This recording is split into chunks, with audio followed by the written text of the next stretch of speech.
Bom dia a todos.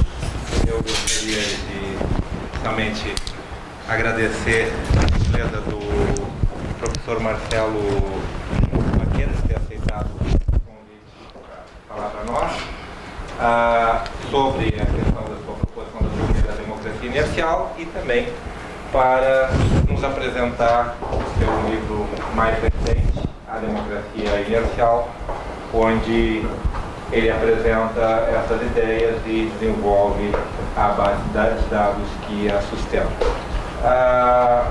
Professor Baqueiro, para os que são da casa, dispensa apresentações, mas como nós estamos transmitindo Urbi et Orbi,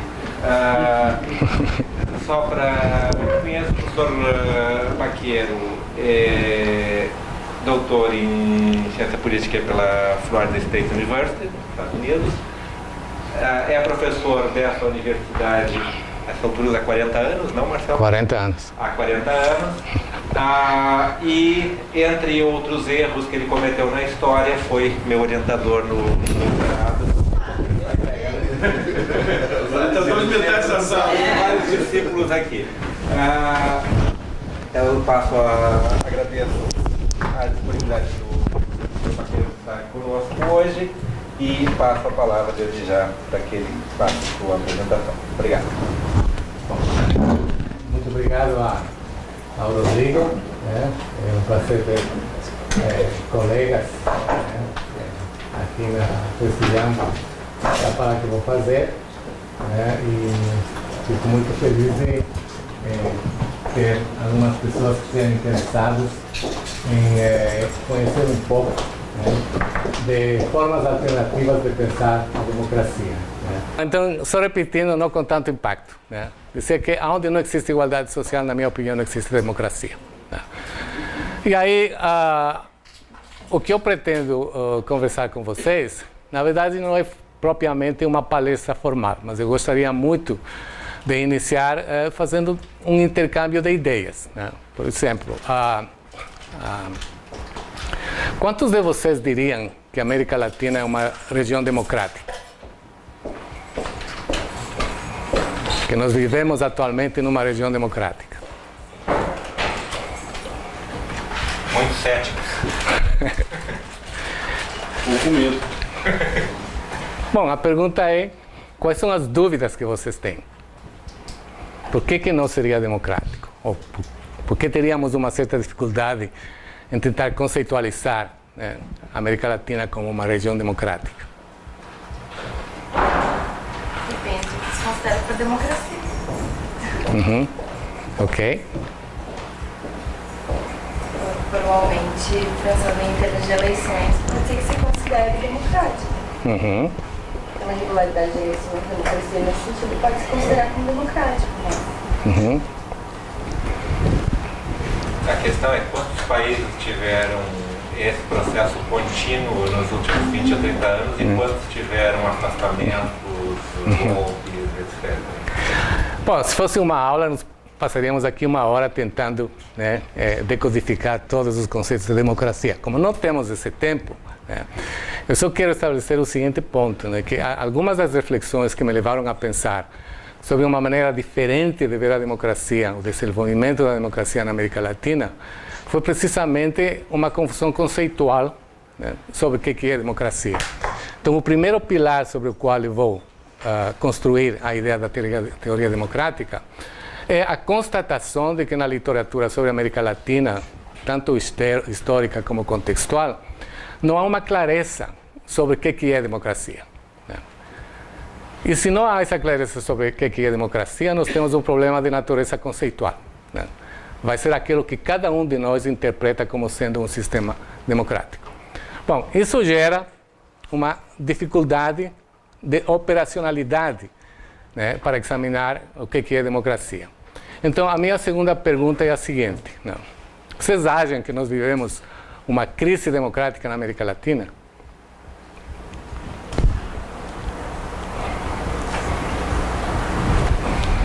Bom, a questão subjacente a essa pergunta é a seguinte: o que nós entendemos por crise? O que vocês entendem por crise?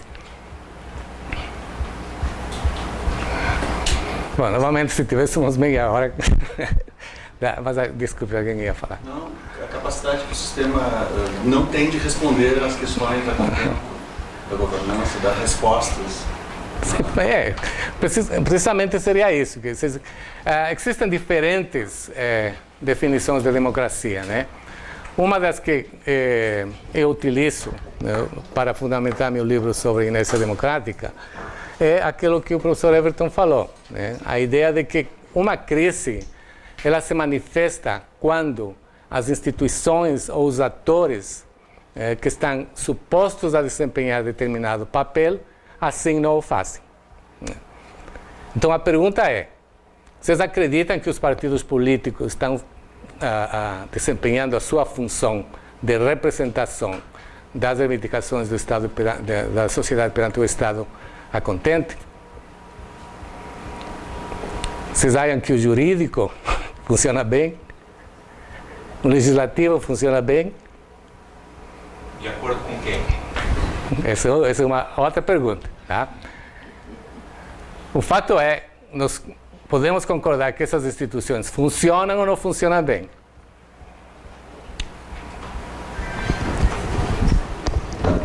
Bom, se elas não funcionam bem, tomando como parâmetro conceitual a ideia de que quando atores ou instituições não desempenham as suas funções, né, como deveriam desempenhar, claramente nós temos uma crise.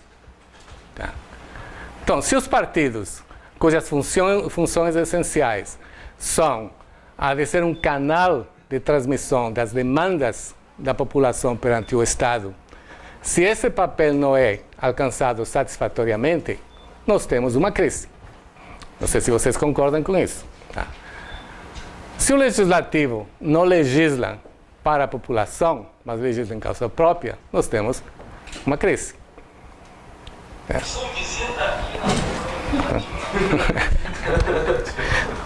Bom, então o segundo pilar sobre o qual eu vou pensar essa ideia da democracia representativa é de que nós temos uma crise na democracia, eu já não diria universal, mas democracia pelo menos latino-americana.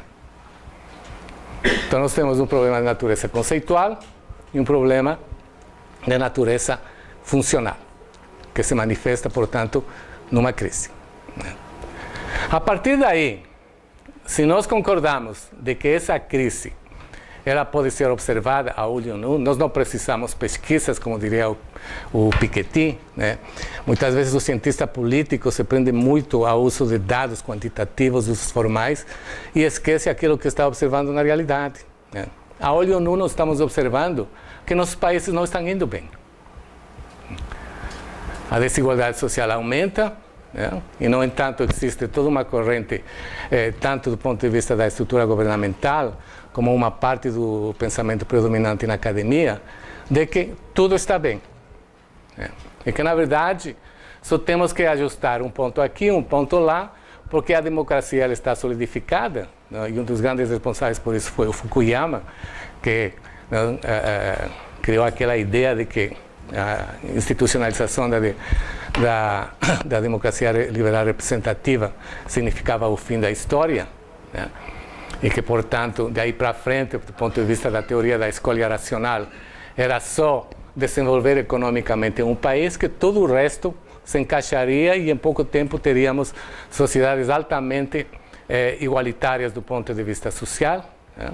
E criando oportunidades do ponto de vista político para todos os segmentos que tradicionalmente ficaram excluídos ou à margem, né, das políticas públicas. Então, isso aí não aconteceu.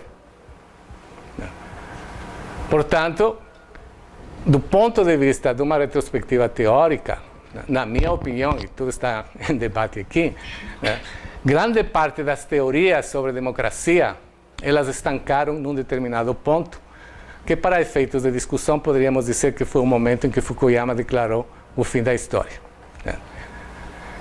A partir daí parece que a ciência política, particularmente do ponto de vista da compreensão da dinâmica democrática, parou ou estagnou. E aí nós começamos a nos dividir em duas interpretações sobre a América Latina do ponto de vista do desenvolvimento democrático, que é o ponto de vista institucional e o ponto de vista da cultura política. Criamos 2 campos de análise que não se comunicam, né, e que não têm absolutamente contribuído de uma maneira produtiva, teórica ou praticamente, para resolver os problemas que nós temos na América Latina. Né? Problemas de desigualdade social, problemas de corrupção, problemas de ineficiência burocrática, né? Malversação de recursos públicos, enfim.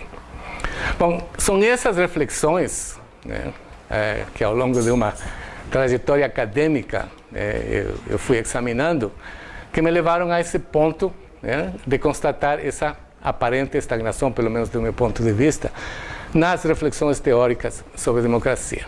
Né? E aí então chegou aquele ponto, né, de crise de consciência intelectual. Né?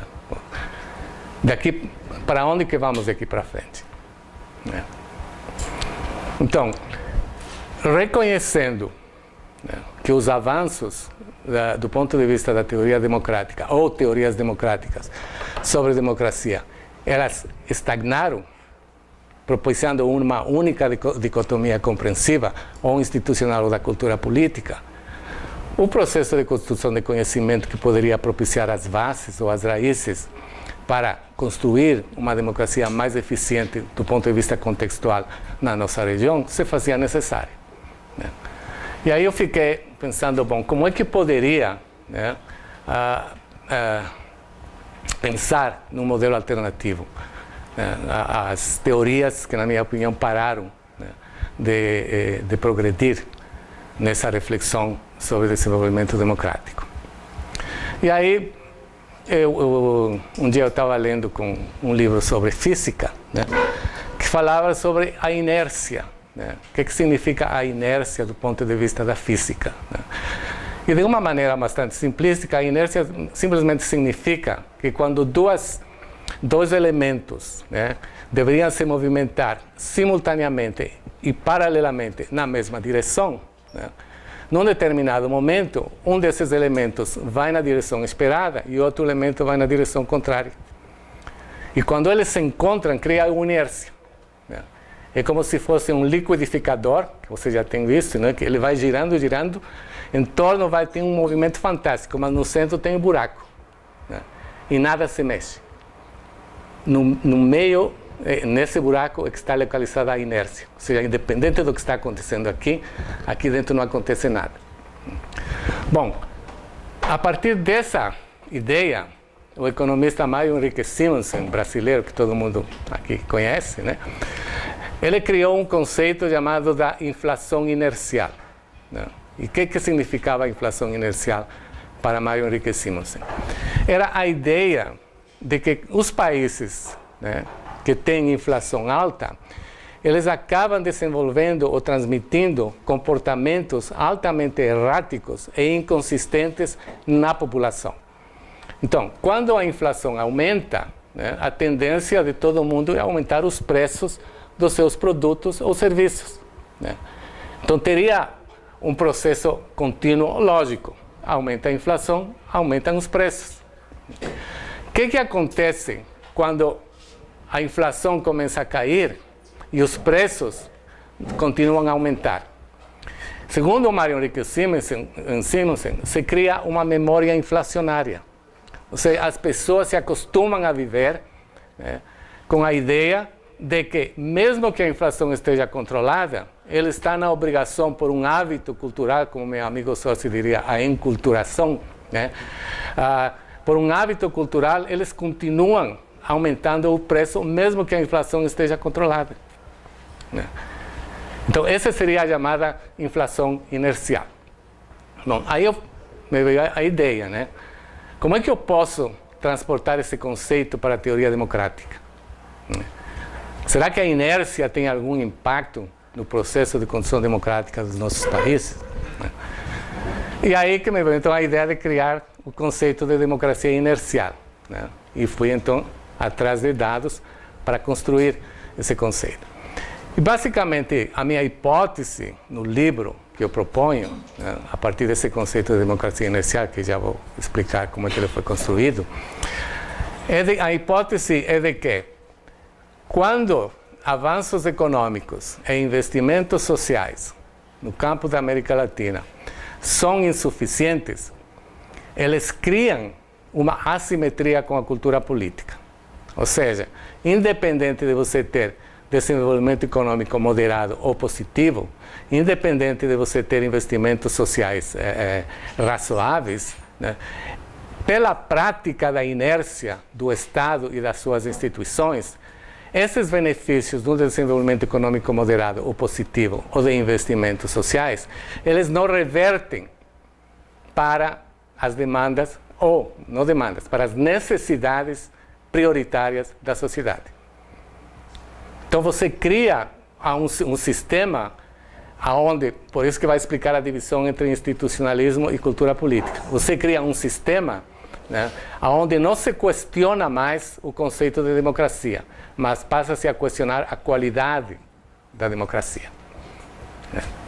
E a qualidade da democracia precisamente se refere àqueles elementos, né, que deveriam funcionar, mas não funcionam. Porque quando você tem desenvolvimento econômico, como há uma ineficiência na distribuição de recursos públicos e uma negligência num diagnóstico adequado das necessidades da população, esses recursos são desviados para outras áreas.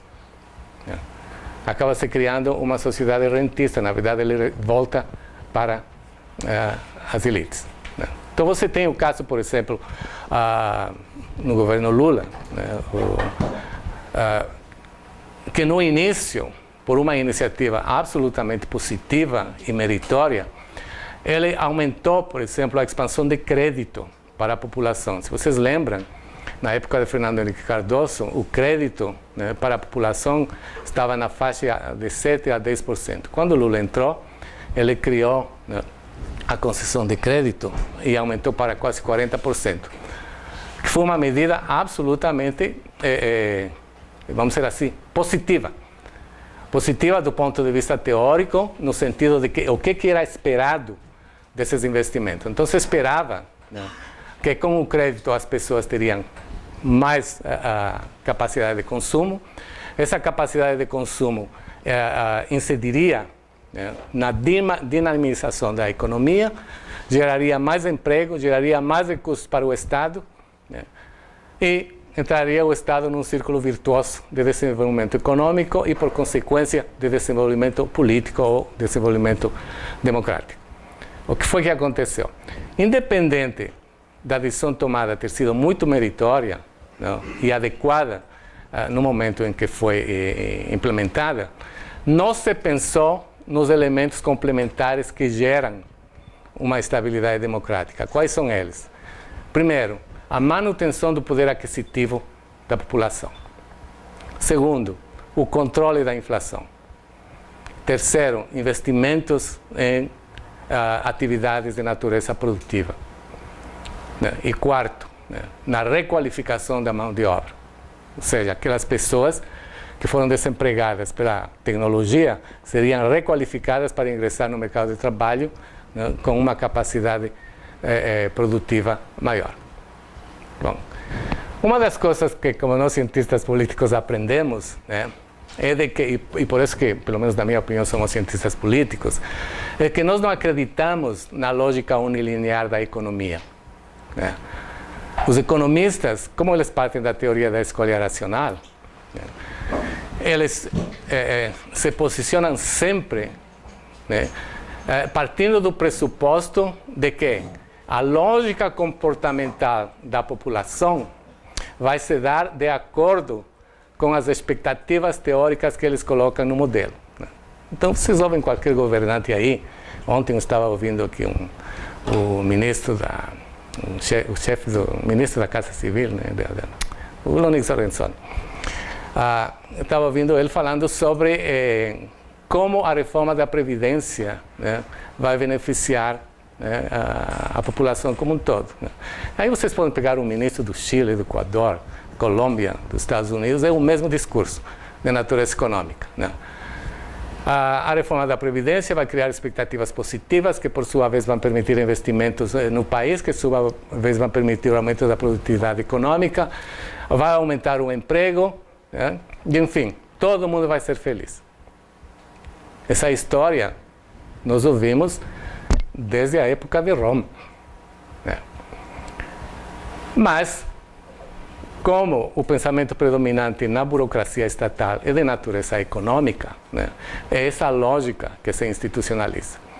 E nós, como cientistas políticos, né, de maneira geral, não vamos para confrontar essas ideias. Não. Somos poucos os que vamos e confrontamos essas ideias. De que não existe essa lógica racional. O mundo não trabalha com a lógica da teoria da escolha racional. O mundo nos nossos países trabalha com a lógica da sobrevivência cotidiana. Né? E por isso que é necessário pensar outros parâmetros de análise, né, sobre construção democrática. Fechando esse parênteses. Então, o que é a democracia inercial? Como é que nós podemos operacionalizá-la ou medi-la? Né? Então, transportando esse conceito de inflação inercial, né, e, como eu já disse, para o contexto democrático, né, é de que nós teríamos duas forças, né, duas instituições que deveriam evoluir paralelamente, né, que seria o Estado e sociedade, ou seja, se a lógica economista prevalecesse, né, quando uma economia cresce economicamente, né, a lógica diz que os recursos advindos desse desenvolvimento econômico vão gerar investimentos sociais, né, e que, por sua vez, vão gerar desenvolvimento econômico. Né. Leia-se uma sociedade mais politizada, composta de cidadãos críticos. Né. A história, pelo menos no âmbito da América Latina, que é o que eu estou discutindo aqui, mostra exatamente o contrário. Né. E eu vou mostrar com os dados. Né. Que mesmo quando você tem crescimento econômico positivo, e mesmo quando você tem investimentos sociais, leia-se neste caso pontualmente a expansão do crédito no Brasil, ou poderia ser a expansão de crédito no Chile também, né? Mesmo quando você tem então esse crescimento econômico, os investimentos sociais decorrentes desse desenvolvimento econômico são totalmente assimétricos, ou seja, não investidos na capacidade ou com base nas necessidades do Estado. E, portanto, você vai ter uma democracia dividida em duas dimensões. No sentido formal, por isso que a minha pergunta foi se vocês acham que nós vivemos numa região democrática. Né? E aí o professor Rodrigo falou, bom, depende do contexto. Claro que depende do contexto. Né? Se nós falarmos do ponto de vista institucional, ou seja, de avanços formais, aquilo que o Robert Dole chamava da poliarquia, né? Sem dúvida nenhuma que todos nós vamos concordar que nós estamos em sistemas democráticos.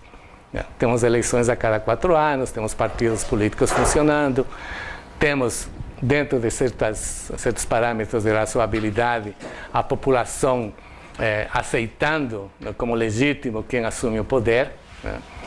Embora em alguns contextos isso aí também é muito questionável, mas de maneira geral, vamos dizer assim, há uma certa civilidade, né? Há uma certa, vamos dizer assim, amadurecimento de que a sociedade aceita, né, os resultados das eleições como sendo legítimos. Então, do ponto de vista formal, né, a não ser que alguém discorde aqui, eu acho que nós vamos concordar que nós temos democracias. Né? E aí nós temos 50 mil índices democráticos que nos mostram aonde que nós estamos situados em termos de democracia. Né? E a América Latina, de maneira geral, está muito bem situado nesses índices. Nós somos considerados democracias modelos para os países mais subdesenvolvidos do que a gente. Né? Que devem ser aquelas tribos lá que ninguém conhece, né? Lá na África, em algum lugar. Né? Então, e por outro lado, nós temos a democracia conceptualizada do ponto de vista da teoria da cultura política, que partem das necessidades sociais da população, das necessidades sociais do ser humano. Né? E aí, são outros 500. Né? Aí nós vamos constatar, novamente, sujeito a debate, né, que, salvo o meu juízo, nós estamos muito longe de ter uma democracia substantiva. O resultado disto é que nós temos chamadas democracias híbridas. ou democracias iliberais, né? Que são aqueles adjetivos que surgem nos últimos 40 anos. Né? Hoje, com um aluno lá na Inglaterra, nós demos o trabalho de contar quantos adjetivos existiam sobre democracia, né? E nós identificamos cerca de 115 adjetivos, né, sobre democracia. Não foi uma pesquisa exaustiva. Não foi, porque provavelmente tem muito mais, é óbvio, né? Então nós chegamos à conclusão: tem mais adjetivos do que países no mundo, né? Então, se isso não demonstra uma crise conceptual da democracia, eu não sei o que demonstraria, né? Mas o fato é que, para resolver esse problema, foi inventado o conceito de democracia híbrida, né? O que é democracia híbrida? É aquele sistema que funciona formalmente bem e que socialmente tem os seus problemas. Não vamos nos preocupar com isso, porque em qualquer momento vamos ter um bom governante, boas instituições, não é só imitar as instituições norte-americanas, implantá-las aqui, e tudo vai funcionar bem. Não, tenham paciência. Os rentistas têm toda a paciência do mundo. Quem não tem paciência é os 80% da população que está à margem de qualquer política pública positiva, né? Então, essa chamada hibridez, e aí falando um pouco, né, das reflexões teóricas no campo da ciência política, tem, de certa forma, na minha opinião, paralisado o pensamento criativo, né? Nós passamos a trabalhar com conhecimento reativo. Nós estamos sempre reagindo àquilo que vem de fora, né? Então, o fim da história do Fukuyama, nós reagimos, né? Democracia deliberativa do Habermas, nós reagimos, né? A democracia liberal representativa do Robert Dahl, nós reagimos, né? Aí nós chegamos à seguinte constatação: há uma crise dos paradigmas sobre a democracia na América Latina. Como o Rodrigo falou, estou aqui há 40 anos, né? E nesses 40 anos, eu acho que eu assisti um monte de palestras, seminários, mesas redondas, né, sobre a crise dos paradigmas, né? Eu nunca assisti a uma mesa, e eu sempre tinha essa expectativa, né, de chegar num debate onde dissesse assim, título da palestra: Superação dos paradigmas, né, sobre a democracia na América Latina, né? Mas o fato é que nós também vivemos uma crise, né? E é uma crise de natureza criativa, que eu acho que a gente não ousa muitas vezes questionar o conhecimento estabelecido, as tendências dominantes, né, que vêm de fora. As razões são todas conhecidas, né? Ou porque a estrutura universitária não permite isso aí, porque as pessoas não têm uma cabeça aberta para isso aí, ou porque simplesmente não sabem como fazer, né? E o fato é que nós temos um conhecimento estagnado e reativo, né? Então, esse foi um outro elemento que me levou a pensar, e eu digo isso com toda a humildade, né, em alguma maneira de transcender essa estagnação. E então isso que me levou a pensar na democracia inercial. Então eu pensei o seguinte: observando o que de fato acontece na realidade e complementando com a epistemologia, né, existente sobre esse tema, né, como é que a inércia democrática poderia nos ajudar não só a entender quais são os problemas reais, do meu ponto de vista, da América Latina, mas ao mesmo tempo sugerir caminhos de superação, né? Porque esse é um outro elemento que eu acho que, do ponto de vista da ciência política, nós temos que refletir muito, né?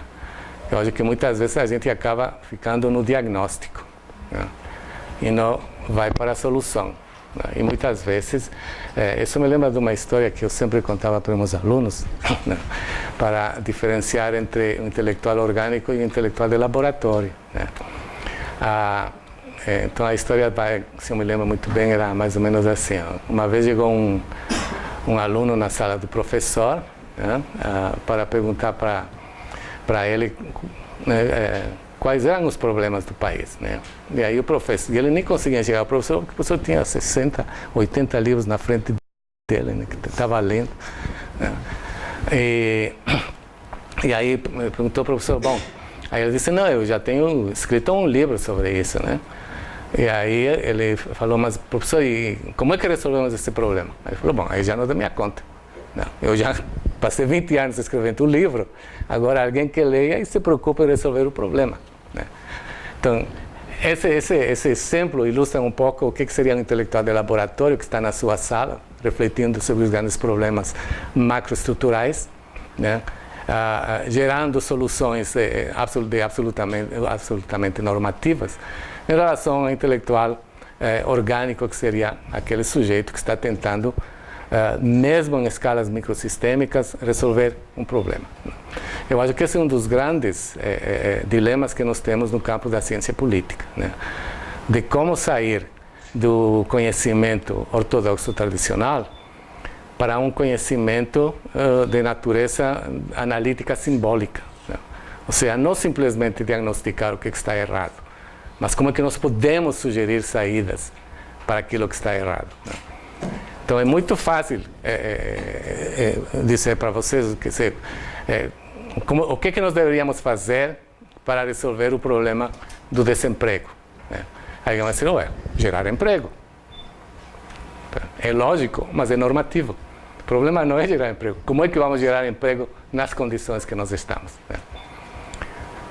Isso me lembra uma vez que eu fui num psiquiatra, e isso é uma piada, porque eu nunca fui num psiquiatra, né? Mas fui psiquiatra e perguntei assim, doutor, eu tenho um problema de insônia. Aí ele falou, então vai dormir.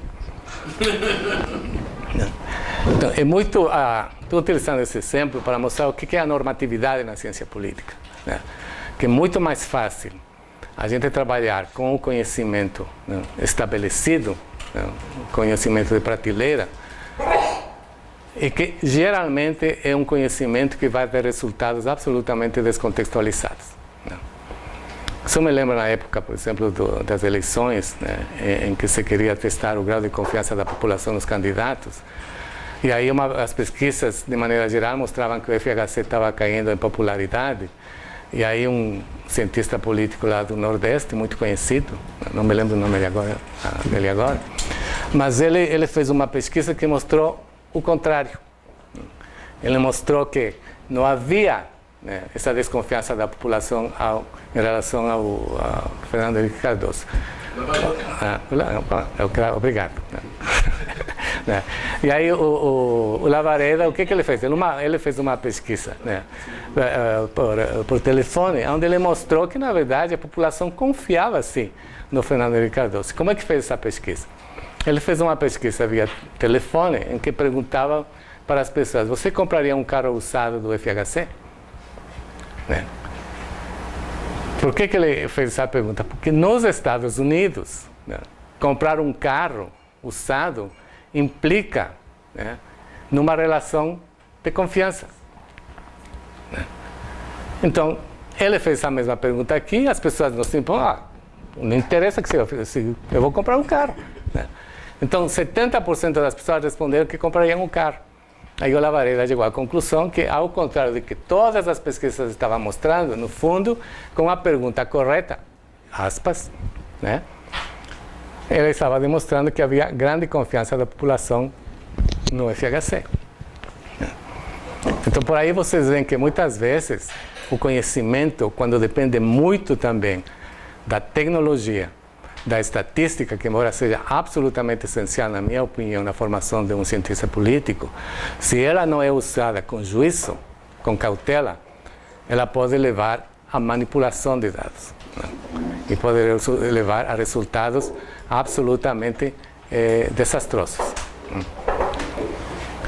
Na medicina, isso aí é altamente verificável, né? Eu dou aula para professor, para médicos, né? Dou metodologia para aprender a entender estatística, porque embora a medicina tradicional trabalhe com estatística, por incrível que pareça, 90% dos médicos não entendem estatística. O que eles entendem são os números, tá? A pressão tem que estar entre 12 por 8. Tá? Foi para 15 por 6, mete a estatina. Tá? A estatina vai acabar com seu estômago, vai acabar com tudo, né? E é porque não trabalham com o histórico, né, do paciente. Mas não vou entrar nessa área. O que estou querendo dizer simplesmente é que todos esses elementos, eles acabam agindo como empecilhos, né, para o desenvolvimento de pensamentos alternativos sobre determinados temas. Então, a democracia inercial que eu estou propondo tem a pretensão, e eu disse de uma maneira muito humilde, né, de não ser uma teoria, mas sim ser uma proposta analítica diferenciada para entender aquilo que, na minha visão, são os problemas reais e não os problemas, né, intangíveis da democracia. Então, como é que a inércia democrática se manifesta, né, no caso da América Latina? Para medê-la, eu utilicei, não sei quantos de vocês já trabalharam com estatística. Marcelo, eu tenho um gráfico do livro aqui. Por favor, dá para botar. Mas eu queria perguntar, quantos de vocês já trabalharam com estatística e teoria da probabilidade? Defina trabalhar com estatística e teoria da probabilidade. Porque não quero tornar a discussão muito complexa. Mas então eu vou simplificar o que estou querendo dizer do ponto de vista do uso da teoria da probabilidade para operacionalizar, né, a inércia democrática. De maneira geral, 90% das pesquisas em qualquer área mostram que, a despeito de diferenças que eventualmente possam existir dentro de instituições, de grupos de pessoas, enfim, há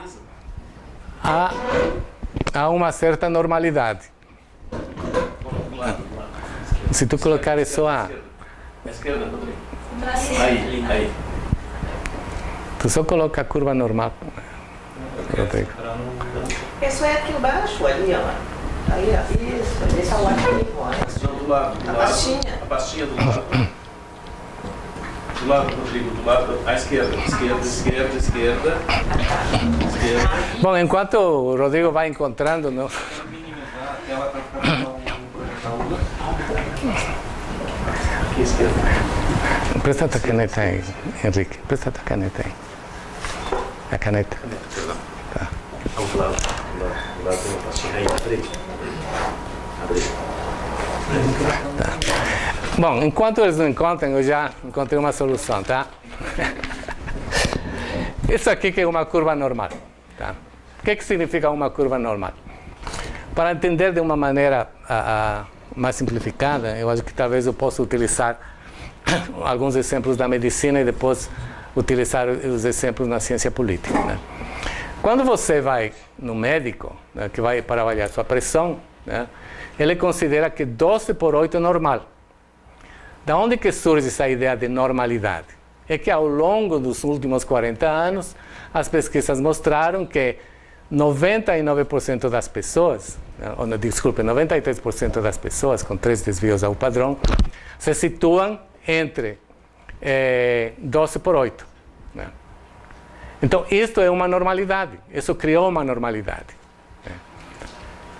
Quando você vai avaliar seu colesterol, é a mesma coisa. Né? Ao longo do tempo, 90% das pesquisas mostraram que o índice de colesterol adequado seria 199, tá? Com 3 desvios ao padrão. Então, 99% das pessoas poderiam estar com o colesterol de 230, que seria normal. Tá? Bom, quando nós pensamos na ciência política, também existem essas distribuições normais. Por exemplo, nós sabemos que, de maneira geral, as pessoas não se interessam por política, defendendo como nós definimos. Tá? Historicamente, as pesquisas mostram, através de pesquisas de opinião pública, que, de maneira geral, nos últimos 40 anos, mais de 60% da população, quando indagada se interessam por política, não se interessam. Isso caracteriza uma normalidade. Só que essas normalidades, do ponto de vista da construção democrática de um país, né, a normalidade em si ela é neutra, ela não é nem positiva nem negativa. Quem interpreta a sua direção somos nós. Então, se nós constatamos que é normal que as pessoas não se interessem por política, não? Porque nos últimos 40 anos, 60%, 70% das pessoas respondem que não se interessam por política. Essa normalidade não significa que seja uma normalidade positiva. Muito pelo contrário, é uma normalidade negativa. E a partir dessa constatação é que nós podemos começar a refletir sobre mecanismos ou dispositivos que possam, né, alterar esse grau de interesse. Marcelo, está carregado o livro, só tem 50 páginas, que é que mostra. É na parte da metodologia. Mas qual é a página? Mais ou menos. Aí está aqui, ó. Volta. 33. Aí começa a metodologia. Por aí. Qual é o número da página? É na 35. Isso. Tá. Bom, então, se a minha hipótese, né, é de que ciclos de crescimento econômico e de estagnação econômica, né, que ocorrem em determinados intervalos ao longo do tempo, geram os mesmos resultados, você tem uma normalidade. Tá? Se ficar confuso, por favor, pode me parar e que eu explico. Tá? Ou seja, a hipótese básica é de que a normalidade econômica estrutural nos países da América Latina é de que, independente deles terem ciclos de crescimento econômico, esses ciclos econômicos eles são anulados quando existem crises econômicas. E os ganhos derivados do ciclo positivo de natureza econômica, eles são anulados. Então você tem uma normalidade ao longo do tempo, né, de que mesmo que você tenha uma oscilação positiva e negativa de crescimento econômico, a democracia ela não se altera. A dimensão de desigualdade ela se mantém horizontalizada, se mantém permanente ao longo do tempo. Né? Então, se muda, por exemplo, o conceito de analfabetismo, que no passado era o analfabetismo de pessoa que não sabe ler e escrever. Com os avanços tecnológicos, esse analfabetismo ele se mantém comparativamente da mesma maneira, só que agora caracterizado como analfabetismo funcional ou, posteriormente, como analfabetismo digital. Ou seja, aqueles que eram marginalizados lá no início, né, por uma estrutura social concentradora, eles continuam marginalizados, os seus descendentes continuam marginalizados, independente da economia ter se transformado. Então, hoje nós temos internet, todo mundo diz o seguinte, olha, com a internet nós vamos ter uma proliferação de cidadãos críticos, cidadãos politizados. Né? Aí quando você faz a pesquisa, aliás, aproveito para dizer que nós temos um livro sobre isso, né? Foram 1000 cópias que foram impressas, né? E eu acho que vocês devem se apressar porque você tem 950 disponíveis. Bom, a gente se imagina assim, que quando você tem, né, um ciclo de econômico positivo, né, você vai simultaneamente ter a produção de cidadãos críticos, de cidadãos politizados que vão participar. Né? E a internet estaria propiciando isso aí. Bom, os resultados mostram que não está propiciando isso aí. A internet, por exemplo, é muito mais beneficial para governos autoritários do que para governos democráticos. Porque, ao contrário da TV, da rádio, né, que o Estado não pode controlar a sua divulgação, não podem colocar uma barreira para, né, impedir que o sinal da Bandeirantes não saia de Porto Alegre e vá para Tramandaí. Né? Na internet você pode. Na internet você vai lá, a China, né, que criou uma barreira fantástica de controle sobre a internet. Então, governos autoritários, quando eles têm acesso à fonte de informações, que seria a internet, eles têm muito mais facilidade de controlar a divulgação da informação e, consequentemente, o tipo de informação. Nos Estados Unidos, né, por exemplo, que se pensa que é onde a internet criou cidadãos críticos, não é verdade. O Robert Putnam, numa pesquisa, ele mostra que a desigualdade social nos Estados Unidos continua vigente e até aumentando a despeito da internet. Por quê? Porque as pessoas da classe trabalhadora, da classe baixa, utilizam a internet muito mais como entretenimento do que propriamente como um componente estratégico de avanço profissional. E nós fizemos a pesquisa aqui que mostra a mesma coisa, né? Então, se você não tem uma população capacitada, e aí entramos naquela discussão do que está acontecendo com a educação na América Latina, se você corta recursos de pesquisa e de investigação, não tem outra consequência a não ser um embrutecimento da população. Quer dizer, pode parecer muito cru falar isso aí, mas é verdade, né? Não tem como. Bom, então, a democracia inercial, voltando, né, para o que eu estava falando, uma curva normal, ela mostra o quê? Que ao longo do tempo, os ciclos econômicos eles se anulam. Não sei se está claro o que estou querendo dizer com isto. Tá? Ou seja, você tem, hoje, por exemplo, tem no Peru um crescimento econômico de 5%. Há uma década atrás, você tinha um crescimento econômico de 3%. Então, os 3% com os 10% estão mantendo a situação como estava nos últimos 20 anos. Não está criando, né, avanços sociais significativos. O que está criando é um padrão de consumo que estamos interpretando como sendo mobilidade social, que não é. Porque o fato das pessoas terem mais acesso à TV, terem mais acesso a informações, de terem refrigerador, que são elementos absolutamente essenciais para ter uma qualidade de vida decente, né? Mas não são os elementos necessários para criar uma sociedade igualitária. Porque os investimentos na educação, na saúde, na infraestrutura, na segurança, né, eles se mantiveram estagnados e, ao invés de estar proporcionando uma segurança maior, está tendo o efeito contrário. Né. Então, a inércia, do ponto de vista estatístico, significa identificar se, ao longo do tempo, né, essas oscilações que existem, do ponto de vista econômico, tem repercutido positivamente em investimentos sociais e na construção de uma cultura política mais participativa. Não sei se está claro o que estou querendo dizer com isso. Tá. E a minha resposta, utilizando os dados, que não vou entrar neles com detalhe, aí vocês vão ter que comprar o livro, né, que só tem umas 300 cópias disponíveis. Estou brincando. Mas a inércia, então, ela vai ser mostrada, né, de que nos últimos 30 anos, que é o período da pesquisa que eu fiz, né, os avanços econômicos, né, para todos os países da América Latina, claro, eu fiz separadamente para cada país, tá? Mas no livro eu apresento, porque não poderia apresentar no livro 120 tabelas, né, para cada país. Então eu fiz o conjunto para a América Latina, mas o resultado é idêntico, tá?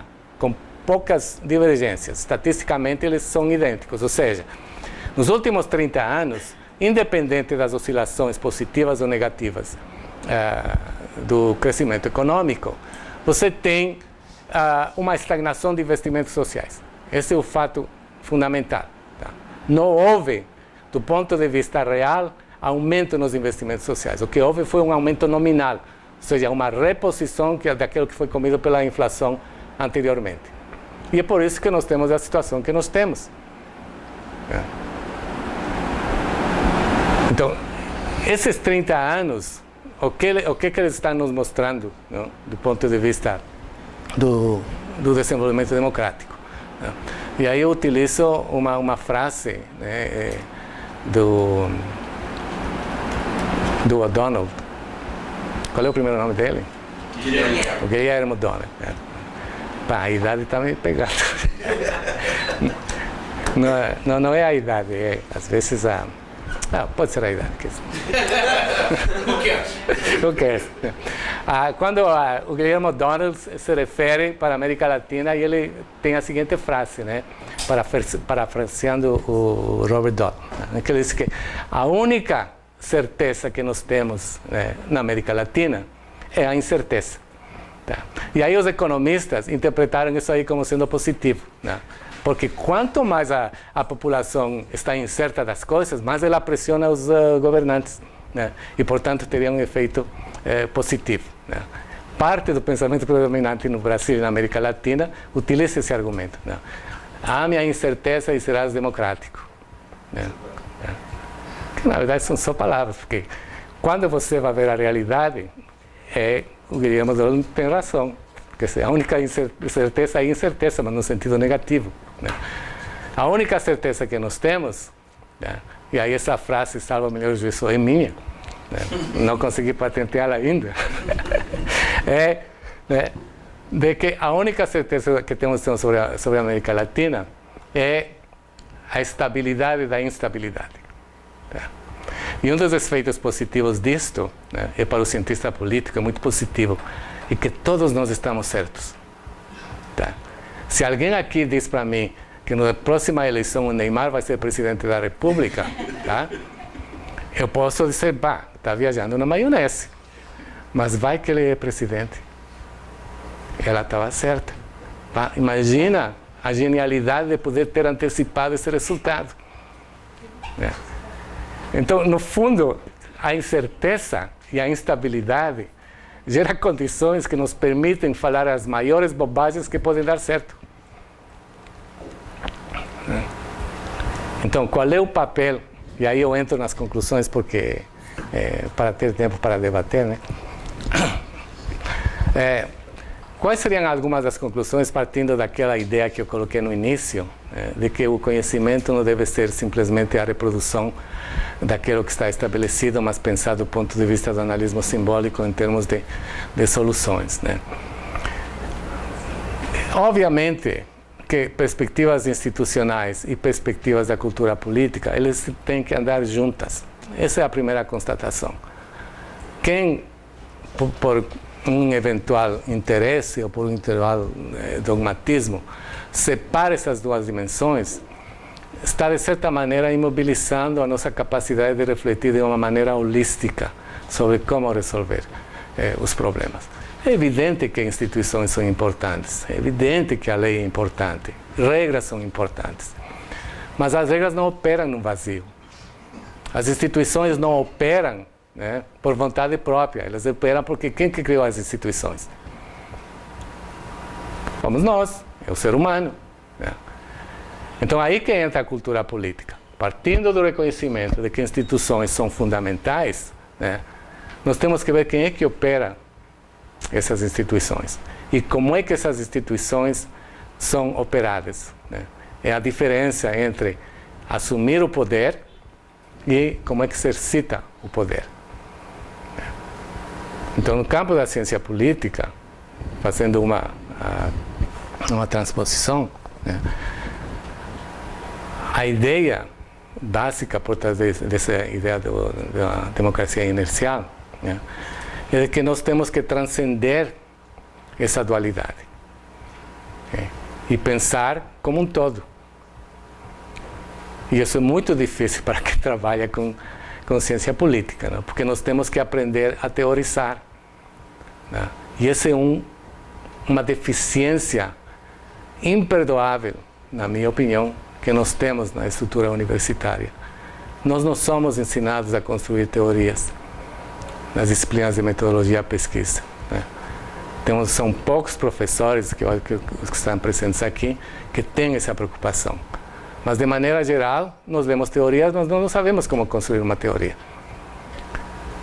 Se eu começasse a perguntar o que é ontologia, epistemologia, metodologia, método, né? E como que esses elementos se entrelaçam para construir uma teoria indutiva ou dedutiva, né? De maneira geral, vocês vão pensar que estou falando mandarim. Mas mas no fundo é uma constatação, né, que grande parte pelo menos um segmento significativo da intelectualidade latino-americana está trabalhando atualmente, né, com essa ideia de que é necessário construir teorias próprias. Né? Nós somos diferentes, nossos contextos são diferentes. Essa ideia de que a ciência política tem que ter leis universais, né, não é verdade. Né? Porque cada contexto é diferente. Existem componentes que são compartilhados, mas é o contexto que vai determinar o que é melhor para o país. Eu dou um exemplo. Tá? Quando alguém afirma o seguinte, olha, um dos problemas da representação política no Brasil seria solucionada se nós implementássemos o voto distrital misto. Do ponto de vista normativo, tá, eu não vou discordar, tá, porque normativamente tudo é positivo. Né? Então, se alguém diz, mas por que o voto distrital misto vai funcionar? Ah, porque veja bem, você vai ter um candidato de um distrito, né? Esse candidato vai ser conhecido pela comunidade e a comunidade vai ter condições de cobrar, né, ações positivas para a comunidade. E se ele não cumprir com as promessas, ele vai ser expulso. Né? Aí você acorda.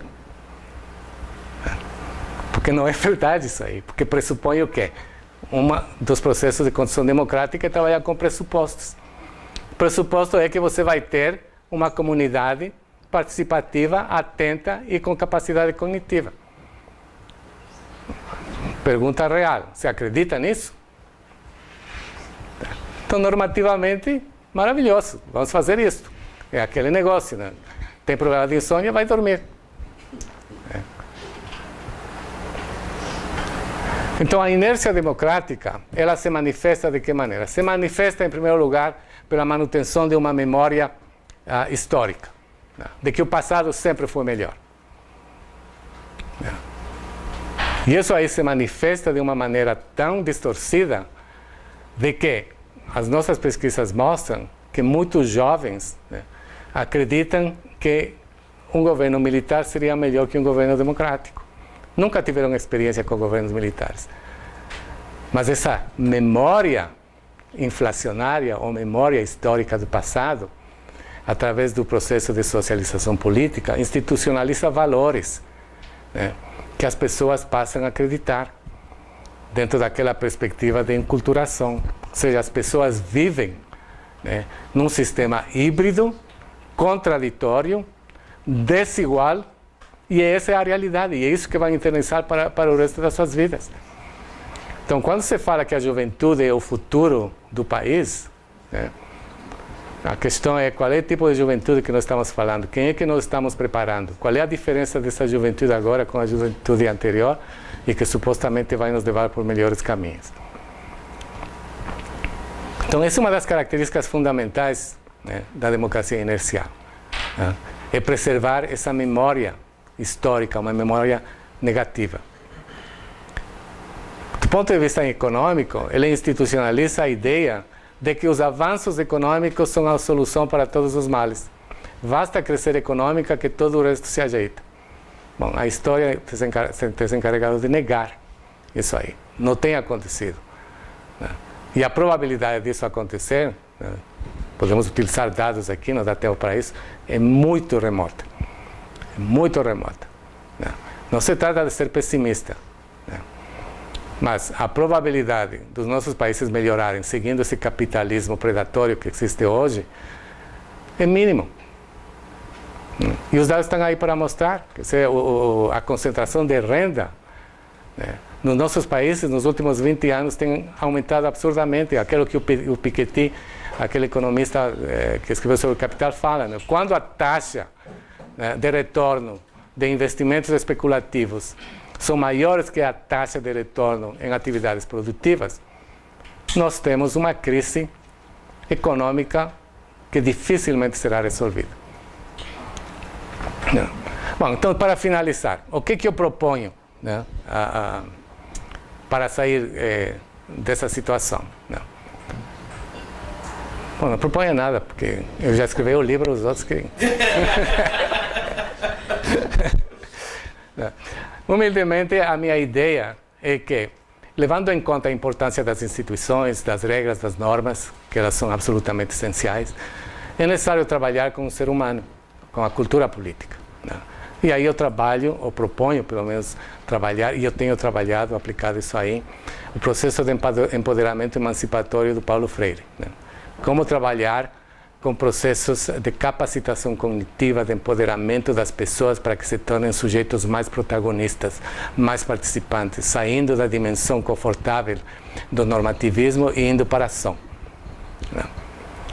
Eu parto do princípio que é a ação que determina mudanças e não a passividade. Não é com a cultura do dormitório. Quando eu falo em cultura do dormitório, é o fenômeno que está ocorrendo atualmente, né, que é por influência da internet, todo mundo está se voltando para a dimensão privada, há uma dimensão absurda de convivência familiar, né, os adolescentes principalmente, né, se encerram no seu mundo privado, né, criam aquelas identidades digitais coletivas, né, imaginando que isso aí vai mudar alguma coisa. A história mostra que não muda, e o bom senso mostra que no futuro dificilmente isso aí pode mudar com esse tipo de mobilização digital. Serve muito mais como uma gratificação pessoal. O que não vai mudar é a ação, é a presença das pessoas para modificar as coisas. E Paulo Freire, através do conceito de empoderamento emancipatório, mostra como fazer isto. A outra solução é trabalhar com o vanguardismo includente. O que é o vanguardismo includente? Ontem eu vi uma história bem interessante, que eu acho que vocês devem ter assistido, daquele nordestino que encontrou, ou inventou o uso da água ao invés de gasolina. Não sei se vocês viram isso aí, né? E ele andou 2.000 quilômetros, né, com 1 litro de água, né? E aí ele faz toda a explicação de como é que o hidrogênio ele é colocado em determinadas temperaturas. E aí eu não estou explicando cientificamente, eu estou tentando reproduzir o que ele disse, tá? Que o hidrogênio dá uma explosão na água e a água cria um vapor e o vapor permite que o motor se movimente. Então, com 1 litro de água ele andou 2.000 quilômetros. Então já vieram americanos, 2.000 quilômetros, né? Já vieram americanos, europeus e tudo mais para ver o que ele está fazendo, né? Eu estou utilizando esse exemplo, que eu vi casualmente ontem, mas existem vários outros exemplos, para ilustrar o que é o vanguardismo includente. O vanguardismo includente é que no Brasil você tem uma capacidade, não só no Brasil, na América Latina, né? Nós temos uma capacidade criativa em função das próprias condições econômicas que nós temos, fabulosa. As pessoas inventam coisas maravilhosas, só que não tem o apoio do Estado, porque tem aquele pensamento tecnocrático, né, linear para determinadas reproduções de pesquisas que ocorrem no exterior. Então, o vanguardismo includente, associado ao empoderamento emancipatório, se refere à capacidade do Estado, né, financiar esses pequenos empreendedores, né, que estão espalhados por todo o país, dando recursos para eles materializarem, tangibilizarem aquelas invenções que eles estão propondo. É o que aconteceu na China, é o que aconteceu nos chamados tigres asiáticos. Então, a partir disto, a terceira saída seria a proliferação da ideia de capital social. Ou seja, criar nas pessoas a ideia de que nós temos objetivos em comum que são prioritários. Não significa que os conflitos vão desaparecer, mas significa que o objetivo maior, o objetivo coletivo, né, transcendendo a ideia da individualidade, é mais importante e é prioritário. Então, são essas ideias, né, que eu queria passar para vocês de uma maneira bastante resumida, né, sobre essa ideia da democracia inercial, né. Só a título de comentário, eu gostaria de dizer que a maior parte das pessoas, né, que têm lido meu livro discordam radicalmente. E quando eu falo que discordam radicalmente, estou me referindo à academia internacional, né? Mas, paradoxalmente, sou sempre convidado para falar sobre isso, né? Então, eu comecei a pensar, pá, os caras discordam, não gostam, mas me convidam, né? Bom, alguma coisa tem aí dentro que, né, está interessando. Bom, enfim, eu agradeço a sua atenção, me desculpo pelo atraso, era por causa da chuva, e estou aberto para os debates.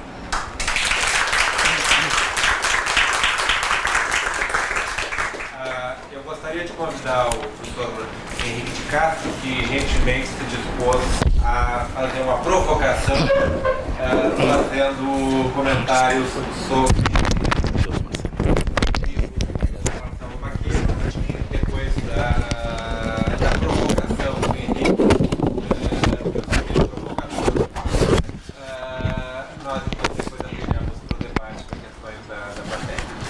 primeiro, obrigado, professor Rodrigo. É bom ver os nossos estudantes atentos, alguns colegas queridos juntos. Algumas gerações de cientistas políticos que foram formados pelo professor Marcelo Baqueiro estão aqui.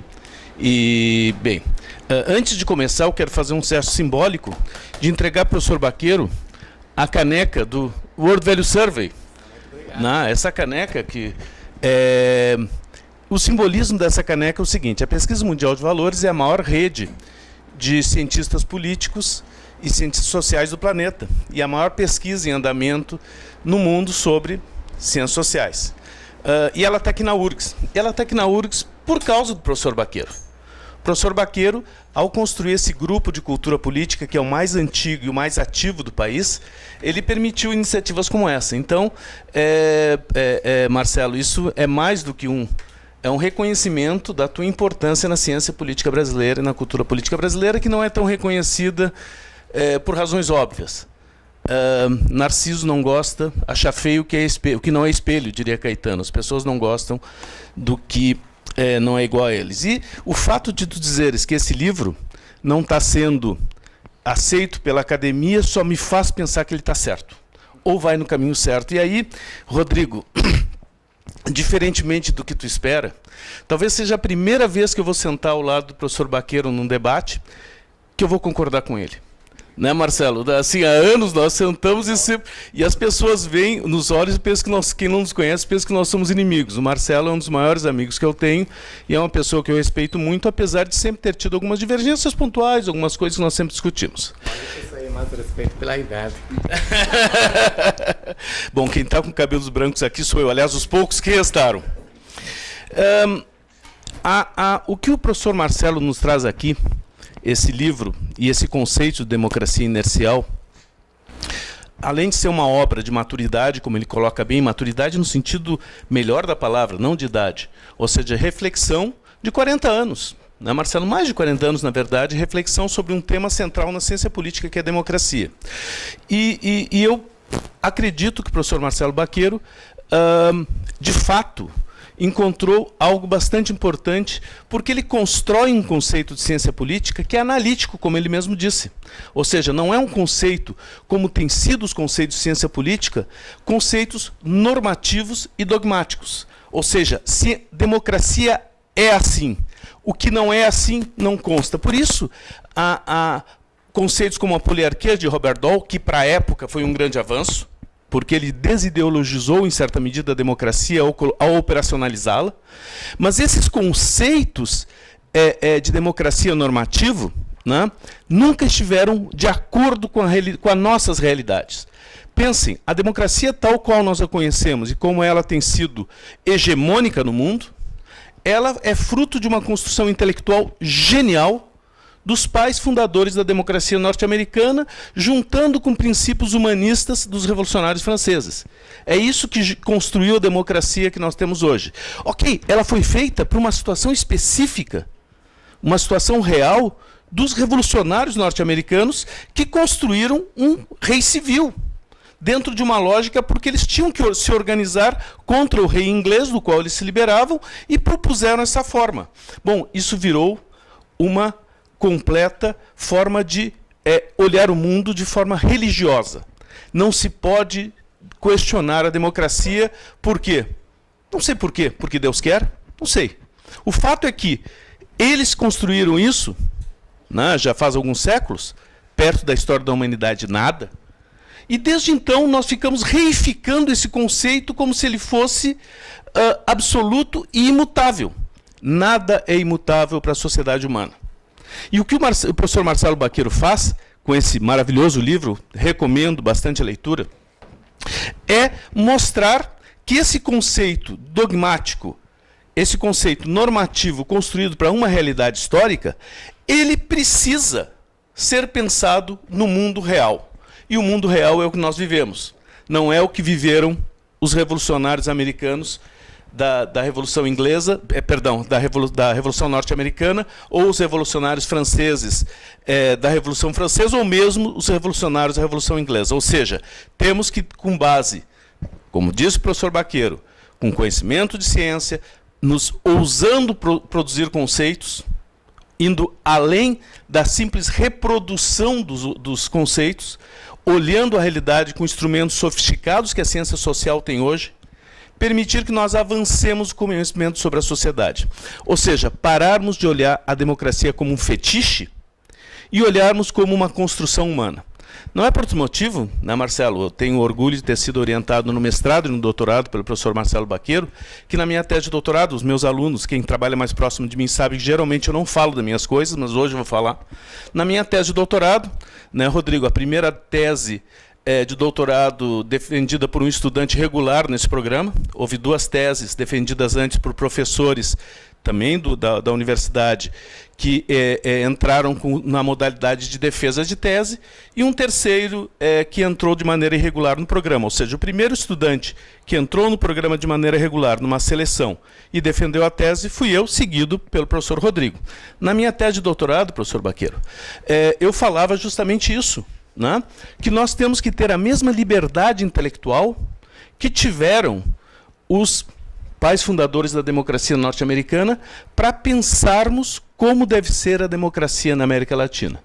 O professor Marcelo Baqueiro está tendo essa liberdade intelectual. Acredito que precisa muito mais, e tenho certeza que o professor Marcelo Baqueiro concorda comigo, que esse livro não é um livro definitivo, como nada é definitivo em ciência, mas ela é uma contribuição muito substantiva. Mas eu não posso concordar sempre com o professor Baqueiro, vou ter que ter alguma discordância, Marcelo. Eu penso que são 2 questões pontuais para passar para o debate, tá, Rodrigo? A primeira é sobre essa visão de nós continuarmos no âmbito da discussão democrática. Nós temos que pensar no âmbito, e o teu livro aponta nesse sentido, da sociedade. O que é a sociedade latino-americana, para nós pensarmos qual é o tipo de organização social, mais além de pensarmos na palavra democracia. A palavra não me importa. O que essencialmente é a forma que nós somos e que nós podemos ter uma sociedade justa. Uma sociedade que seja, de fato, que leve em consideração a sua população. Então, acho que nós temos que ir além, Marcelo, e não ficarmos presos à discussão da democracia. Nós temos que pensar o que é a sociedade brasileira, o que é a sociedade latino-americana, para ficarmos só no nosso entorno, para pensarmos formas de organização social que sejam próximas do que nós somos, como outros já propuseram no passado. O teu livro avança muito ao romper com o fetiche da democracia, né? Mas eu acho que nós temos, e isso proponho para gerações futuras, pensarem para irmos mais além, propormos formas de organização social que não sejam tão restritas e tão elitistas. Logo no início do meu mestrado, 30 anos, eu escrevi um artigo para uma revista, um dos primeiros artigos que eu publiquei, já com essa carapuça de cientista político, em que eu falava algo que é um pecado, é uma heresia dentro da ciência política, que eu falava a diferença entre democracia social e democracia política. Justamente que é um pouco dessa discussão, ou seja, não basta nós termos formas democráticas de eleição de governantes, se nós não temos formas de não só participação, mas de inclusão social. Então nós temos que pensar num sistema político que inclua essas 2 partes da moeda, ao mesmo tempo que permita que as pessoas tenham plenitude na manifestação das suas vontades e visões políticas, também tenham plenitude na manifestação do seu ser, seja do ponto de vista material, seja do ponto de vista intelectual. Então a primeira coisa é isso, Marcelo. Eu acho que o passo dado por essa tua obra é fundamental, mas nós temos que provocarmos para irmos mais adiante. Uma outra coisa que eu queria fazer um comentário, né, sobre essa questão da democracia inercial, que eu achei uma excelente sacada, por óbvio, é genial, e essa memória. Eu teria apenas um pequeno, não é uma discordância, mas um adendo. Na minha dissertação de mestrado, eu cunhei um conceito de médio prazo, que algumas pessoas estão pensando em usar, até, coitados, que eu chamava de nostalgia da ditadura. Que era justamente isso, aqueles que não viveram a ditadura tinham, né, numa pesquisa que nós fizemos aqui em Porto Alegre, Marcelo, deve lembrar disso, tu me orientaste nessa dissertação, tinha uma visão mais positiva da ditadura do que aqueles mais velhos que a viveram, que é justamente essa nostalgia. No caso da ditadura, eu acho que isso é plausível. No caso da democracia, nós estamos tendo uma memória, né, uma nostalgia de algo que nunca houve. Nós temos uma nostalgia de uma ideologia, uma nostalgia de uma ideia, e não de algo vivenciado. Ou seja, me parece que essa construção da democracia inercial se dá por uma projeção ideologizada, por algo que Gramsci chamaria de hegemonia do conceito de democracia e que talvez Marx chamaria em outro contexto de fetiche. Então há uma fetichização, não consegui, me enrolei na palavra, da democracia, que faz com que as pessoas tenham uma memória de algo que nunca existiu, mas que elas acreditam que exista. Então é mais uma construção ideológica do que uma construção material do mundo real. Talvez fosse interessante um debate nesse sentido. Por fim, Marcelo, só para reiterando que eu acho esse livro, sem dúvida, na minha opinião, de todos os teus livros, é o melhor, né? Justamente por essa síntese da discussão, né? E aí que eu trago, que eu não vou poder discordar do Marcelo hoje, porque eu concordo integralmente, e eu tenho falado isso ao longo de 30 anos, mesmo antes de ter a compreensão que eu tenho antes, no início muito mais por convicção, agora eu tenho provas, né? Antes eram só convicções, então alguns ficam com as convicções e não chegam às provas, no caso nós estamos chegando, né, Marcelo? E dizer que é uma satisfação poder ter lido o teu livro e poder te ouvir. E dizer para os jovens, mais uma pequena discordância, pequeníssima, ou um adendo. Caminhos, né? O professor Arno Vogel, um antropólogo importante, uma vez disse, né, Sônia, que ainda bem que a sociedade brasileira, ainda bem que o Brasil não precisa dos seus cientistas sociais, porque considerando o que a gente vê em volta é muito ruim, a formação é muito ruim. Mas eu acredito que é papel mesmo assim tentarmos influenciar na sociedade. Outros colegas nossos que influenciam na sociedade criam problemas. Os economistas mexem na economia e só dá problema, né? Já foi dito que guerra é uma coisa muito séria para se deixar na mão dos generais, né? Mas, enfim, de qualquer forma, sobre o que fazer, né? Nome que para alguns soa de maneira particular. Eu penso que, além das questões de emancipação e do ponto de vista freiriano, além das questões de empoderamento e de vanguarda, como tu colocaste, nós temos que pensar na dimensão coletiva. Essas dimensões, elas são, do ponto de vista individual, necessárias. Mas eu acredito que a saída ou qualquer saída passa necessariamente por organização. As pessoas precisam, com base no nível superior de visão da realidade ou compreensão da realidade, se organizarem para juntos, de maneira coletiva, defenderem interesses. Então, não é contraditório com o que tu disseste, mas eu acho que é fundamental. Saídas individuais não resolvem, porque, queiram ou não, quem está no poder age de maneira coletiva e organizada. E há provas sobre isso, não apenas convicções. Então, professor Baqueiro, muito obrigado pela sua fala e muito obrigado por mais essa sua obra. Agora tudo bem para cá?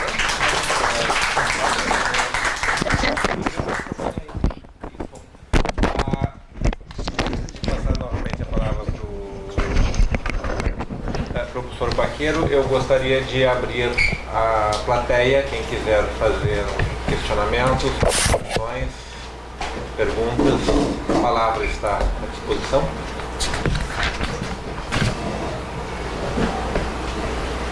Professor Emerson. Obrigado.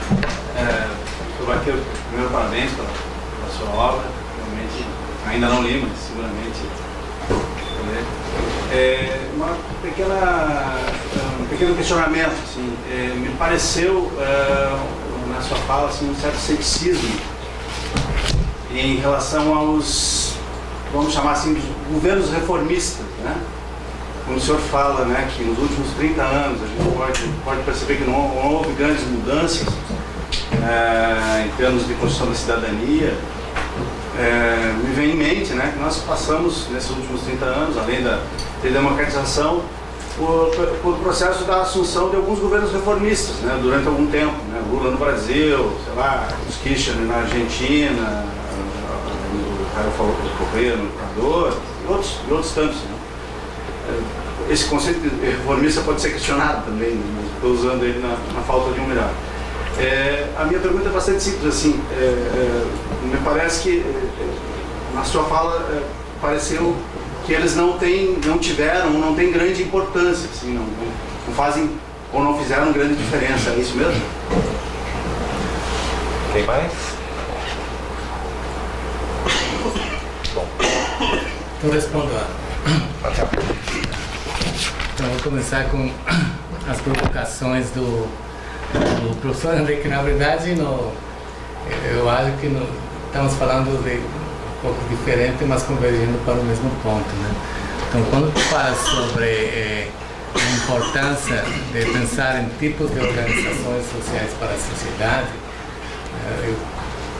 em nenhum momento, talvez eu passei essa ideia de que quando eu falo sobre empoderamento emancipatório do capital social, talvez eu transpareceu que estava privilegiando uma dimensão individual, que não é o caso. O Paulo Freire é coletivo, a obra dele é o privilegiamento do coletivo, não é o individual. Só que a pergunta subjacente a uma organização social, eu concordo contigo quando tu disse assim, que tipo de organização social nós queremos, como é que nós podemos organizar a comunidade para que se torne mais protagônica. Precisamente essa é a pergunta. Né? Como é que nós podemos fazer isso aí? A minha resposta é: nós podemos fazer, do meu ponto de vista, utilizando o empoderamento emancipatório, né? Que não é uma proposta individual, ela trabalha com um sujeito que, a partir da sua própria experiência, apoiada por um instrutor, um pesquisador, ele vai tomar consciência dos problemas, né, macroestruturais, entendendo como no seu cotidiano esses problemas se reproduzem na sua realidade. E a partir daí você constrói uma identidade coletiva. E essa identidade coletiva vai repercutir necessariamente na estruturação organizativa, produtiva e eficiente, né, desse grupo. Então não é uma proposta individual, é uma proposta coletiva. Subsequentemente, eu aludi para o segundo ponto, que é o capital social. O capital social é uma proposta que também visa unificar as pessoas dentro de uma organização, estabelecendo claramente os objetivos a serem alcançados e determinando a eles uma prioridade em detrimento de interesses individuais. Então, é um interesse coletivo. O terceiro ponto, quando se fala sobre caminhos a serem seguidos, e tu referes que talvez a ideia de empoderamento seja uma perspectiva ideologizada. Isso me lembra de uma autora, Susan Stokes, norte-americana, que ela escreveu um livro sobre o estágio atual da democracia na América Latina. E a primeira frase dela, que ela coloca no livro, é de que o fim do comunismo significou o renascimento do comunismo. O que ela quis dizer com isso? Ela quis dizer que pouco interessa modificar a nomenclatura, pouco interessa modificar as palavras. Se você tem desigualdades em qualquer sistema político, você vai ter sempre resistências a quem está no poder.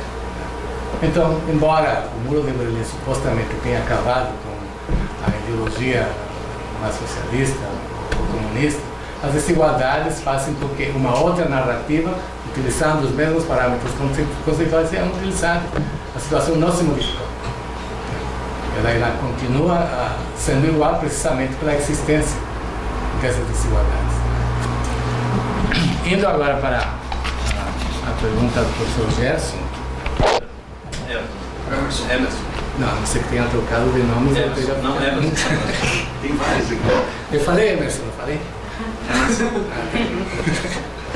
Tá bom. Essa é uma provocação também.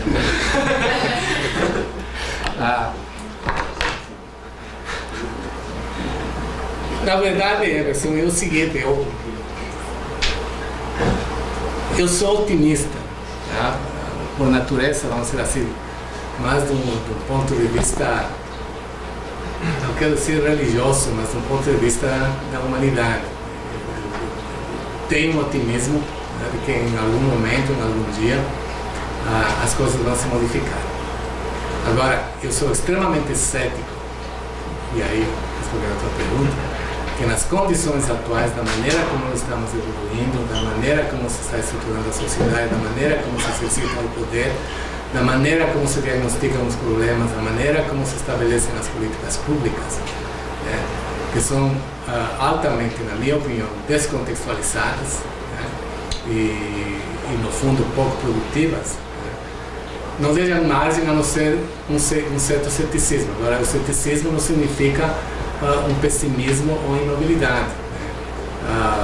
O autor já falava que quando você materializa ou tangibiliza teu ceticismo, você toma consciência dos problemas reais que estão acontecendo e pode propiciar instrumentos para poder resolver esses problemas, né? Do que simplesmente pensar normativamente que eu sou otimista e tudo vai mudar como se fosse uma coisa mágica. Não, você tem que trabalhar para isso, né? Eu não sou, vamos dizer assim, eu reconheço que governos reformistas no âmbito da América Latina tiveram uma importância fundamental. Isso está muito claro para mim, em vários países da América Latina. Só que, pela forma como exerceram o poder, e pela forma como os resultados acabaram determinando um retorno a uma situação de desigualdade, de certa maneira, quase que um estado bolivariano de natureza no âmbito da América Latina, eu tenho reservas em relação a esses governos reformistas, e eu atribuo, sim,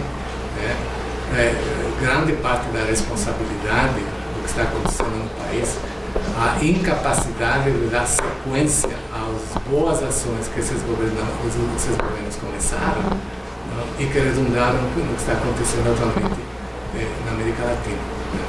Então não é não reconhecer, é dentro da perspectiva da democracia inercial, é de que começaram bem, no meio do caminho se perderam e simplesmente se esqueceram, né?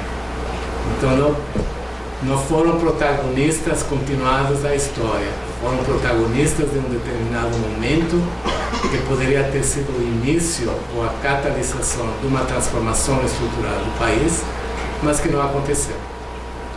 Então, essa perspectiva reformista inicial, muito meritória, prometia muitas coisas positivas e que levou a nossa geração, de certa maneira, a nossa geração, a apoiar, né, de uma maneira incondicional esses governos, inclusive muitas pessoas abdicando de interesses individuais em nome do interesse coletivo, mas que simplesmente acabaram frustrando, né, não só no Brasil, mas no âmbito da América Latina e outros países também, né.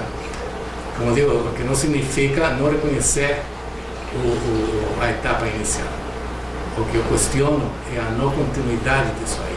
E eu atribuo uma grande responsabilidade do que está acontecendo a esses governos.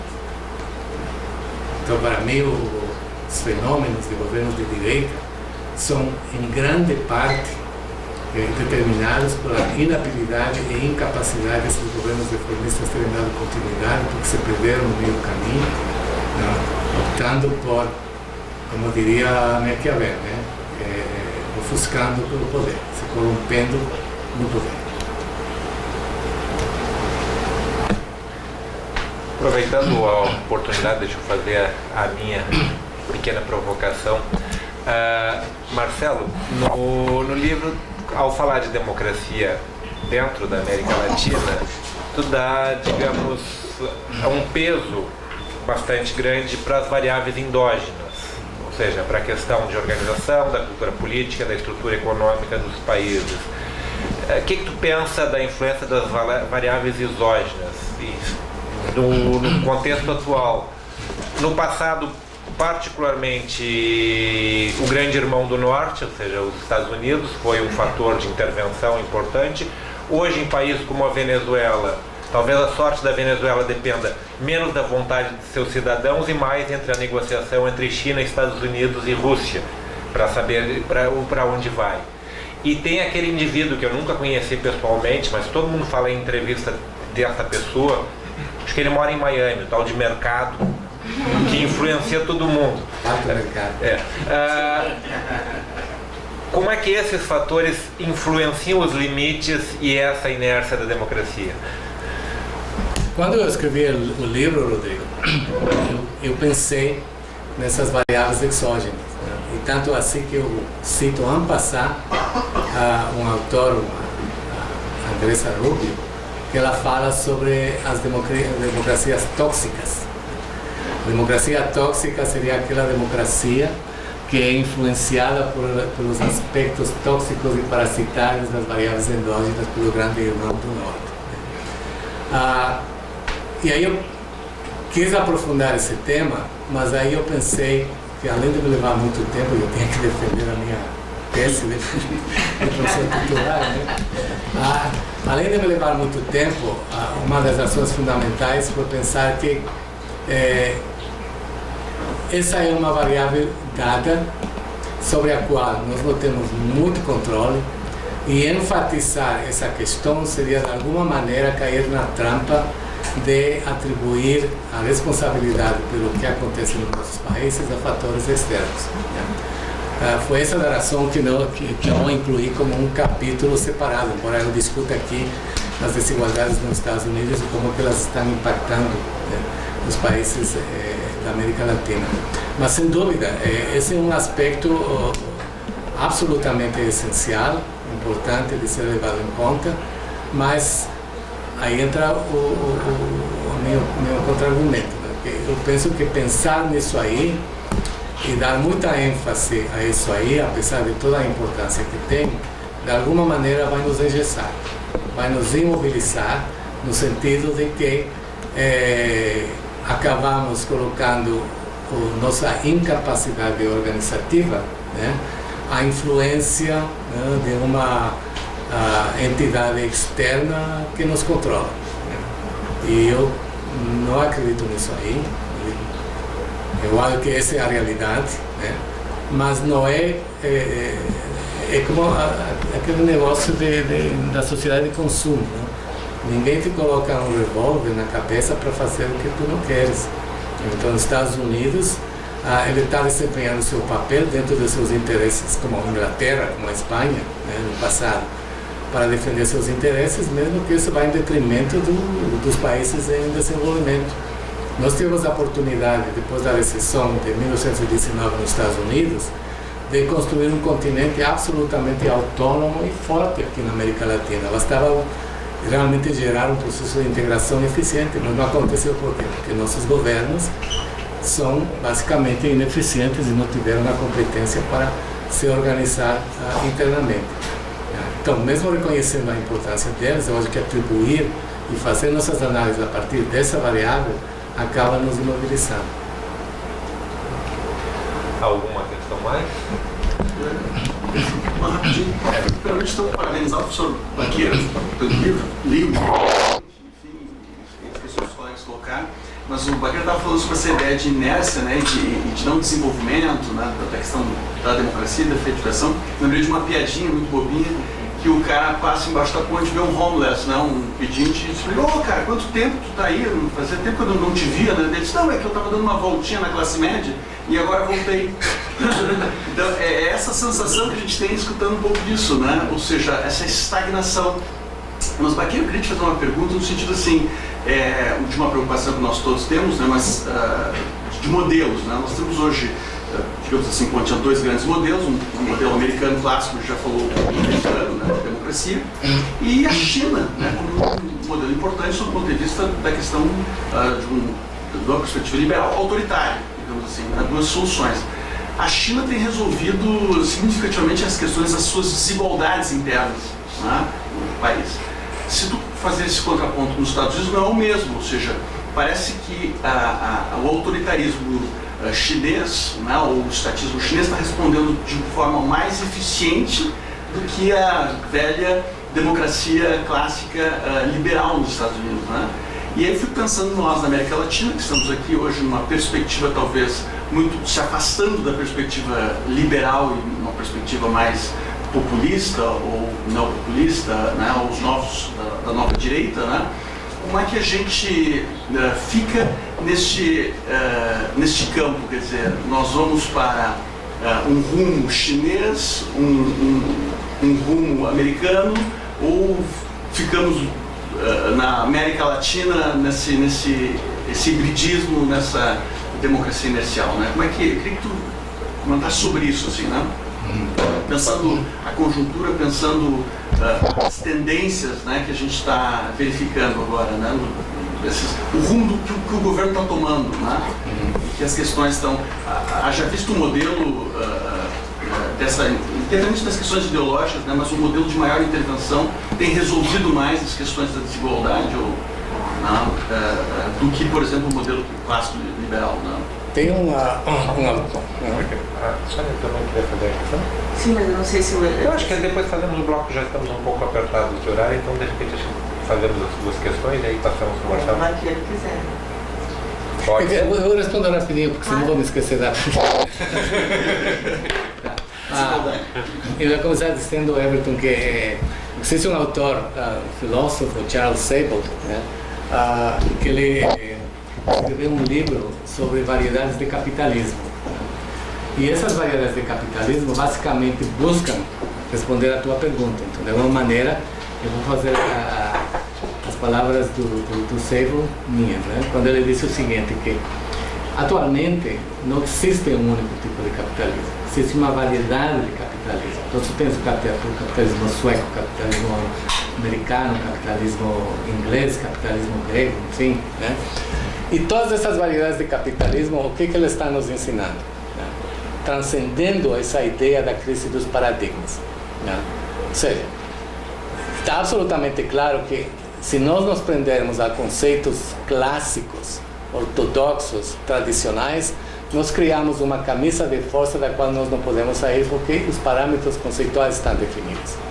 Então, ele responde casualmente em relação à China e os Estados Unidos, o Charles Sable, onde ele disse assim que, e aí eu concordo, porque eu me lembro de uma palestra de Paulo Freire, há mais de 25 anos atrás, em que perguntaram para ele assim, o que você acha da democracia no Brasil? O que as pessoas pensam da democracia no Brasil? E ele respondeu o seguinte, olha, 95% da população brasileira nem pensa nisso.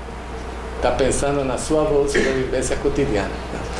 Na época, como intelectual, pensei, isso que é isso, né? 95% não pensam, mas eu acho que é verdade, as pessoas não pensam nisso aí. Então, as variedades do capitalismo me deu uma evidência mais forte para mostrar que nós vivemos momentos em que, não sei se foi o Rodrigo ou o Henrique que falou, em que nós temos que construir a democracia de acordo com as nossas condições, de acordo com o nosso contexto, que é o que os chineses fizeram. Nós temos que ver o que determinados parâmetros ideológicos propõem, ver se eles se adequam à nossa realidade, né? Aquilo que hoje existe na ciência política contemporânea, do chamado experimentalismo institucional, que é uma nova teoria que surge e que se refere basicamente a como um país, uma instituição ou uma organização pode resolver seus problemas a partir da identificação e resolução in loco desses problemas, sem recorrer a paradigmas externos, mas sim a partir da experiência que nós estamos tendo, recria as instituições, né, internamente, de tal maneira que se adaptem, né, às necessidades do país. Então, nesse sentido, eu diria que minha resposta seria que hoje em dia nós não podemos nos prender a essa dicotomia tradicional. Existem variedades de capitalismo, se perderam os parâmetros precursores que estabeleciam essas diferenças ideológicas. Hoje tudo é uma hibridez, inclusive conceitual e de comportamento. Tanto assim que quando você começa a identificar as práticas e características dos governos da América Latina nos últimos anos, Governos socialistas utilizaram práticas neoliberais. Governos de direita utilizaram práticas socialistas. Hoje em dia, falar em esquerda e direita, do ponto de vista normativo ideológico, é claro, do ponto de vista da prática é diferente. Então, eu acho que a China, de certa maneira, conseguiu fazer convergir as necessidades, né, da sociedade com um modelo liberal de natureza tecnológica que atendia à resolução dessas necessidades. Então, não se pode falar mais nessa dicotomia tradicional. Mas não, a China não liberal no sentido tecnológico, mas não liberal no sentido político, né? Nesse sentido, a solução que ela dá... Sim, mas é isso que eu estou falando em relação ao Paulo Freire, entendeu? Quer dizer, aí entra mais não necessariamente uma discussão com base em parâmetros de natureza teórica, mas sim uma discussão do ponto de vista de uma lógica formal, né, da sobrevivência. Eu me lembro quando estive em Moscou, na época da transição política, né, em que você perguntava para as pessoas, né, que estavam atravessando uma crise brava naquela época, perguntava para as pessoas se eles preferiam o comunismo ou o capitalismo. E aí a maior parte deles respondia nenhum no outro, que nós queremos a segurança e o que comer. Hoje a maior parte quer voltar ao socialismo. Bom, pode ser. Mas no caso da China, né, a pesquisa mostra isso aí. Quer dizer, a população está satisfeita, de maneira geral. Não está... Por quê? Porque as desigualdades, embora elas persistam, embora em alguns lugares sejam muito acentuadas, o governo está trabalhando para resolver isso aí. E as pessoas têm essa percepção. Quando você tem uma percepção de que as coisas estão funcionando, você dá credibilidade e legitimidade ao sistema. Legitimidade não talvez no sentido de nós pensarmos da teoria democrática, mas legitimidade no sentido de dar apoio ao Estado. Vocês lembram do Maluf em São Paulo? Por que ele se elegia tantas vezes? Apesar de que... Porque os eleitores se arroba mais faz. Né? Precisamente porque, quando eu perguntava para os eleitores do Maluf por que eles votavam nele, eles diziam o seguinte: não, eu voto porque ele já fez para meus vizinhos, deu uma casa para eles, né? E eu tenho a esperança de que votando nele ele vai dar para mim. Então pouco me importa se rouba, mas ele vai fazer, é o único que faz. Então não há uma resposta definitiva. O que estou dizendo é que nós temos que ter condições de avaliar que o mundo está mudando, que existem variações de capitalismo, variações de democracia, né?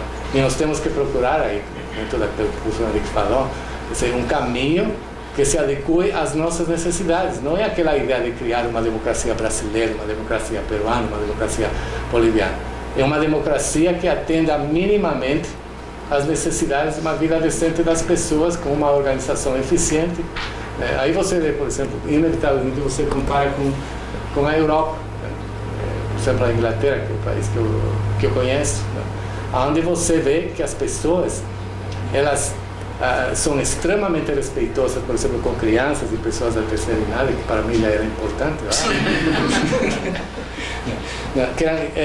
Mas é uma cultura que internalizou como um valor permanente do seu comportamento. Não é uma cultura que pensa assim: olha, eu tenho que ser respeitoso porque ele é da terceira idade.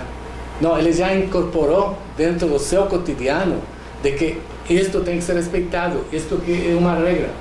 Já não é um aprendizado, faz parte do seu cotidiano.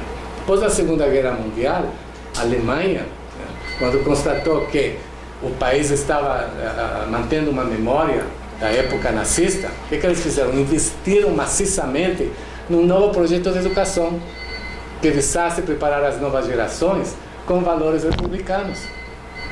É isso que tem que acontecer. Nós aqui nós temos essa ideia, entendeu? Que a democracia tem que ser necessariamente o sujeito participando. Tá? Mas como é que operacionaliza essa participação? Se você faz uma retrospectiva das origens, né, da participação, a democracia que surge como o primeiro conceito em Roma, né, ela era considerada pelo governo romano como algo negativo e passou a substituir o conceito de democracia por república. Né? E hoje em dia você vê as oscilações, que nós já estamos falando de república, falamos de democracia, né? Porque nós não temos, essa é a minha pergunta inicial, não há um consenso sobre o que seja isso, né? O que se há um consenso, pelo menos para parte da comunidade acadêmica, é da necessidade de dar mais ênfase ao contexto sobre o qual você está falando. Então, qual é o que todo mundo pergunta, qual seria a democracia que funcionaria no Brasil, nas condições atuais?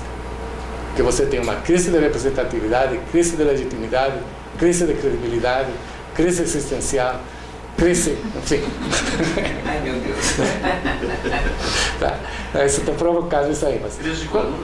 de coluna, tá? Quando você tem esse conjunto de elementos que opera de uma maneira contraproducente para o desenvolvimento da democracia, não é pensando no voto distrital misto. Aliás, isso, se você me permite um comentário sobre isso, né?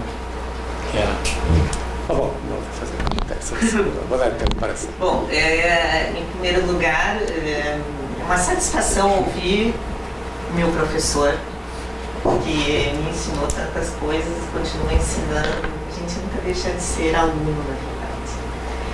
Bom, primeiro, uma provocação. Crise de tudo, menos de crise religiosa, né? É um único estágio que não atingimos ainda, né? Isso é interessante, talvez seja um filão, assim, para a gente pensar sobre isso, né? Bom, o que eu ia falar, o Barqueiro acabou falando, né? Então a minha pergunta, eu vou ser direta, assim. Primeiro, eu acho que a crise é geral, não é só na América Latina. O que a gente tem acompanhado haja vista o que está acontecendo na França, berço da cidadania. Quando eu entrei no mestrado aqui, mais do que democracia, a palavra era cidadania, né? Aí, quando eu terminei o mestrado, já estávamos ouvindo assim, não, cidadania é um conceito que não explica mais nada, porque quer dizer tudo, então, enfim, discutíamos muito isso. Então, eu acho que a crise é geral, não é só na América Latina, né? Então, é um desafio. Seria importante você pensar em que medida essa democracia inercial também não é um conceito analítico para além do nosso continente latino-americano. Eu acho que nós ficamos, pelo menos o Ocidente, caiu na armadilha provocada pela não é proposta, mas pelo sonho da democracia que foi exportado. Robert Dahl escreve um dos livros lá, agora eu não lembro o nome, não são os mais clássicos, são dos últimos dele, em que ele reconhece o quanto os Estados Unidos utilizou suas estruturas acadêmicas e tal para exportar um modelo de democracia. Então, esse modelo de democracia que discute eleição, representação e tudo mais, é um modelo do qual, volta e meia, nós estamos trabalhando nele, né? Então,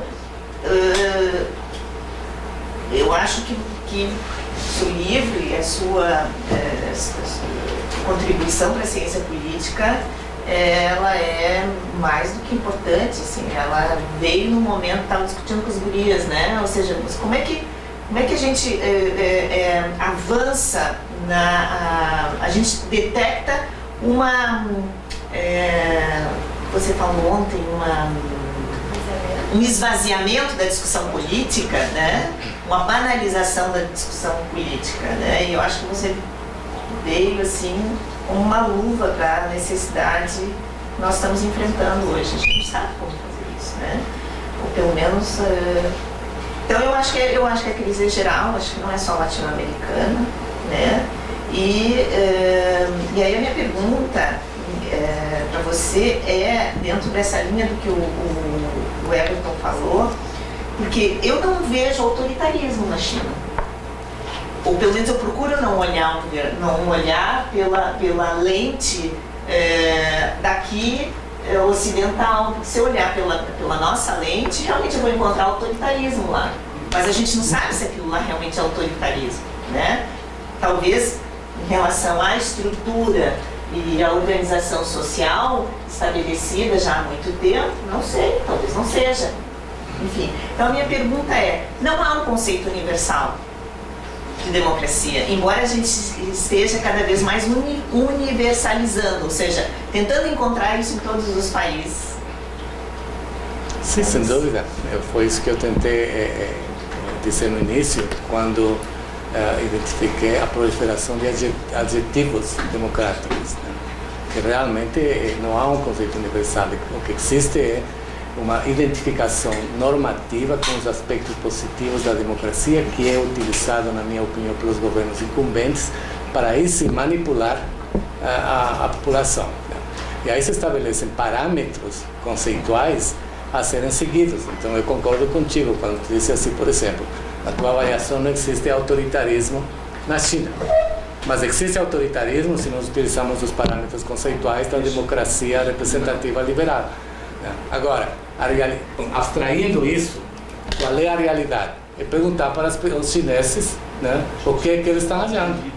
E a maior parte deles, né, salvo o meu juízo, e as pesquisas estão mostrando, e o Henrique provavelmente constata isso nas pesquisas do World Value Survey, a maior parte das pessoas está satisfeita com a situação.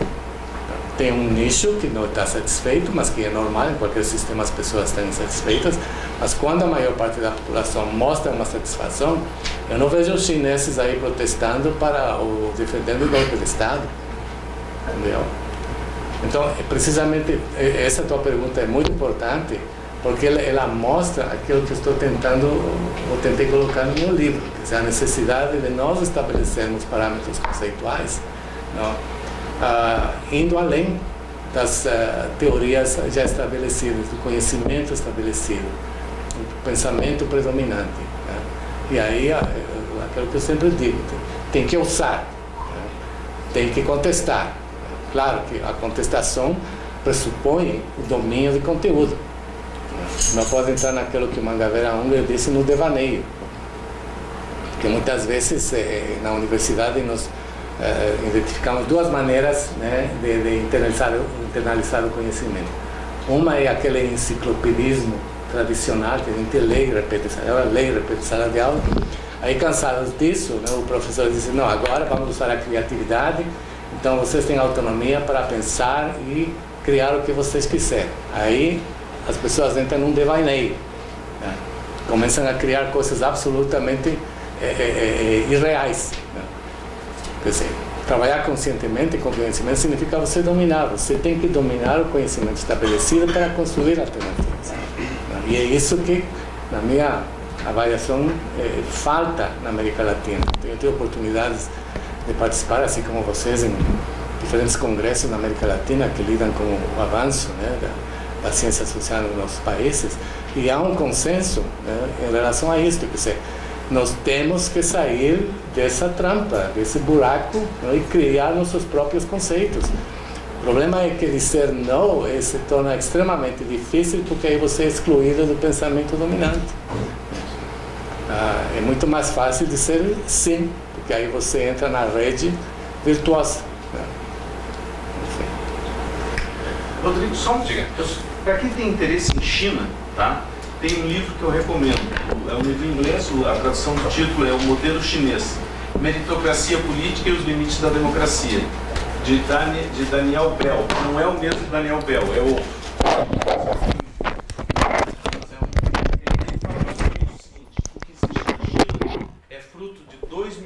de aperfeiçoamento político na forma de governo, né? E eles construíram uma forma de construir a história do mandarinato, se desenvolveu para a construção de líderes políticos altamente intelectualizados e com estudo para organizar a sociedade, ou seja, e eles notam isso como um avanço da democracia.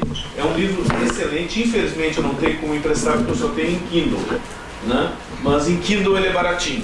Então, é isso, Rodrigo. Bom, eu gostaria de, antes de encerrar, lembrar que esse livro é não só uma conferência que recentemente o professor Baqueiro nos concedeu, mas também é um ato oficial de lançamento do livro A Democracia Inercial. Está disponível na entrada para os que desejarem. E eu acredito que o professor Baqueiro, por contribuições módicas, aceitará autografar para aqueles que desejarem. Eu gostaria de agradecer além do professor Baqueiro ao comparecimento hoje do Henrique pelos comentários. secretários, professora Everton, professora Sônia, professor Gustavo Gromo, professor Everton, e aí não sei se ainda estará conosco logado o professor Julião Borba, que nos estava assistindo desde a Universidade Federal de Santa Catarina, e também agradecer a presença de todos os alunos. Aqueles que estão formalmente matriculados na disciplina, não esqueçam de assinar a lista de presença que está ali fora. Os que não estão matriculados, mas desejarem marcar a sua presença, também existe uma lista paralela para registro de presença de quem não é aluna da disciplina. Agradeço a presença de todos e podemos encerrado a atividade de hoje. Para os que são alunos da minha disciplina, nós teremos novas atividades em maio, mas aí eu aviso com antecedência, pelo menos uma semana, 10 dias, teremos mais conferências internacionais. Estamos esperando mandar o Henrique para fora do país para ouvi-lo lá de fora por teleconferência.